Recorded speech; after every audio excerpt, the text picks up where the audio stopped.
Hello everyone. Sorry about not having made a video for a long time about this project. I had some life situations prevent me from working on this project, but I am back to this project now, and I have my garage all together, so I'm in very stable surroundings and ready to get this project done. So originally, my 6-liter LS engine was twin turbocharged with two GT35 turbos.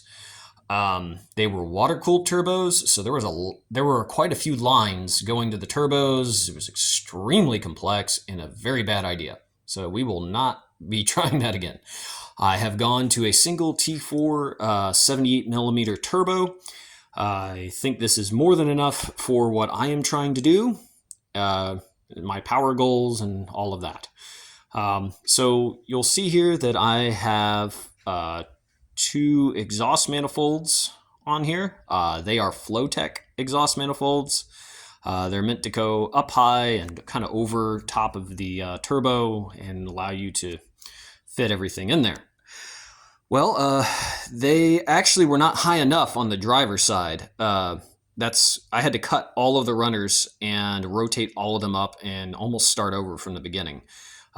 Thinking about that, if I were to do this again, I would be very curious to see what a cast iron log style manifold would do, or perhaps maybe it will be an easier solution than using these exhaust manifolds, but we'll see.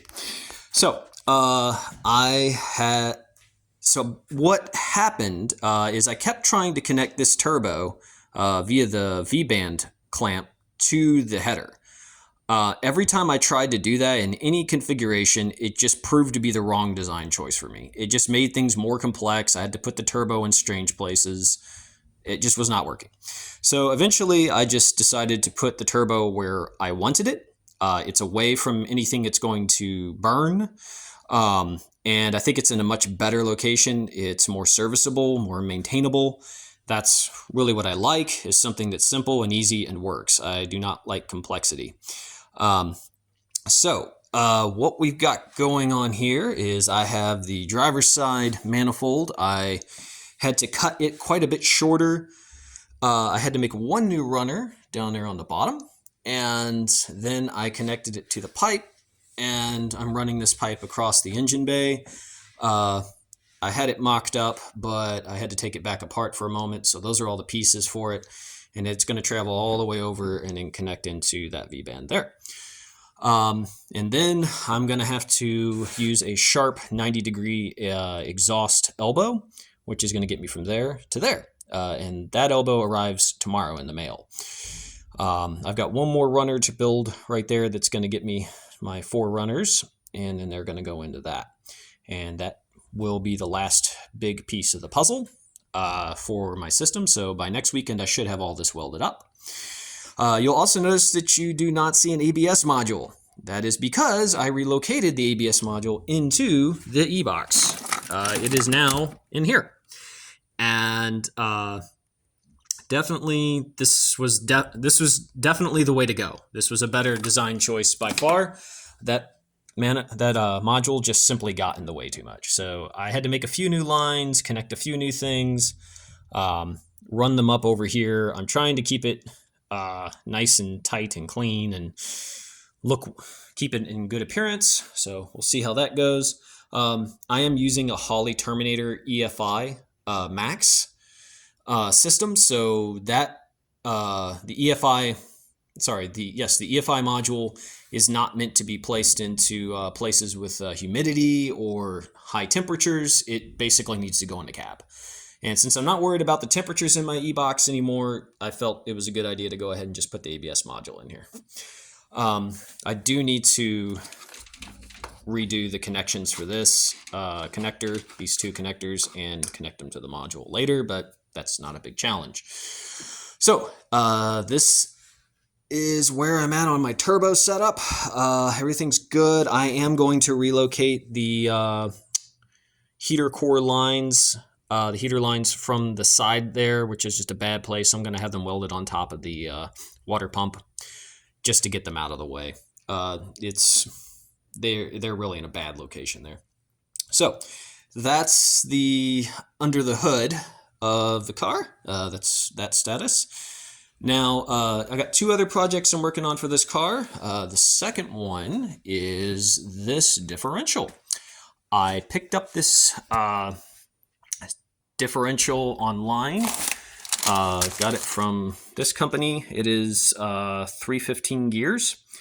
And that's really nice because only in 1995 for the 7 Series were there 315 gears. After 1995, starting in 96, BMW changed these to 293 gears. It is a very nice highway gear, but it is a horrible in-town gear. This thing just when you leave a stoplight, it's terrible. So I am really wanting those gears. The other thing I'm doing with this when I switch to 315 gears is I'm going to install this progressive LSD system. I bought this online as well. It's from a company in Serbia. They make progressive LSD units for BMWs. So you might want to check them out. That's Racing Diffs. And really nice company. They were very helpful. I was able to talk to them and they gave me a lot of information. So that's what I'm doing right now with the differential. And lastly, I have this old 4L80E transmission here. This is a 4-wheel drive unit. You can convert it to 2-wheel drive. A friend of mine is going to be giving me the parts to do that quite soon. And I'm just planning to rebuild this transmission and build it back stronger, upgrade it, replace some parts inside, and have it as a backup. Because I know very little about the transmission in this car. It was a used transmission that I bought from a company that was repaired, not rebuilt. So I don't know how long it would live, especially when I'm turbocharging it might die. So that's why I have a backup ready to go. The 4L80E is a very strong transmission, but it does have its limits. So that's where I'm at right now on the car. Everything else is going well. I'm going to have another video for you next weekend. You'll see this exhaust system completed.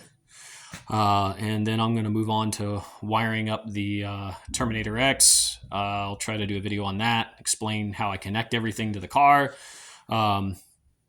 At least in the respects of the Terminator X, and that's that. All right, well, you all have a good day, and I'll make another video soon.